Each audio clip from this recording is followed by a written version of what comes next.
Can I just say that I absolutely love doing this YouTube thing, purely because it encourages me to see movies that I otherwise wouldn't have seen. No, I wouldn't have gone to see this if I didn't have to make a review for it, but good God, I'm glad I did. To the review.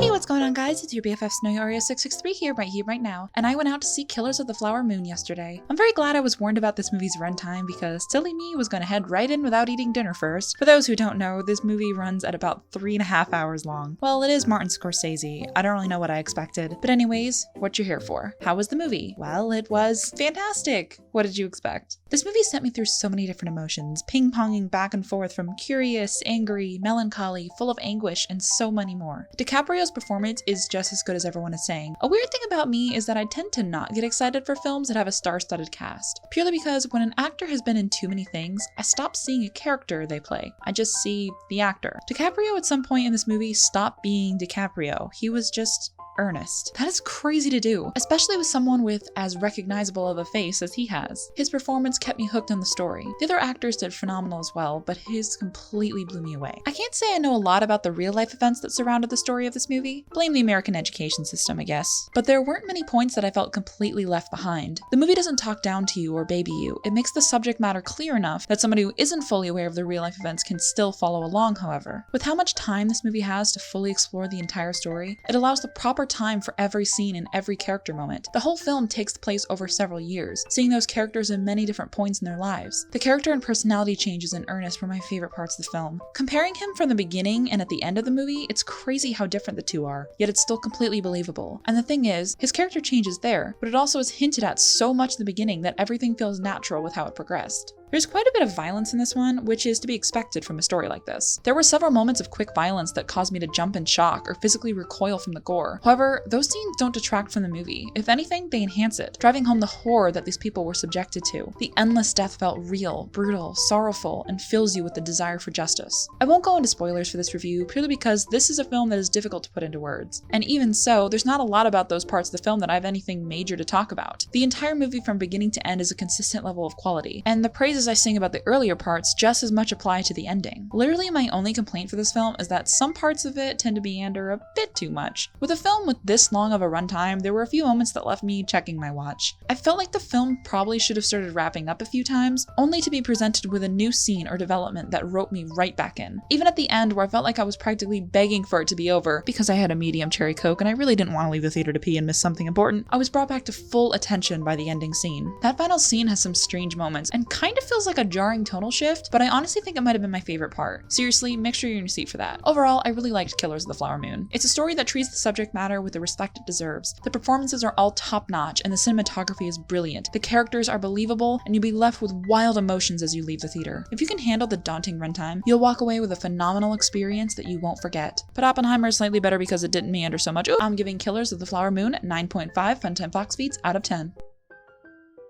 Thanks so much for watching my video. Make sure to like, subscribe, and leave a fun comment. I try to respond to as many as I can. With all that said and done, I'll see you in the next one, and remember, run to the bathroom before the movie starts. Don't miss it. Bye!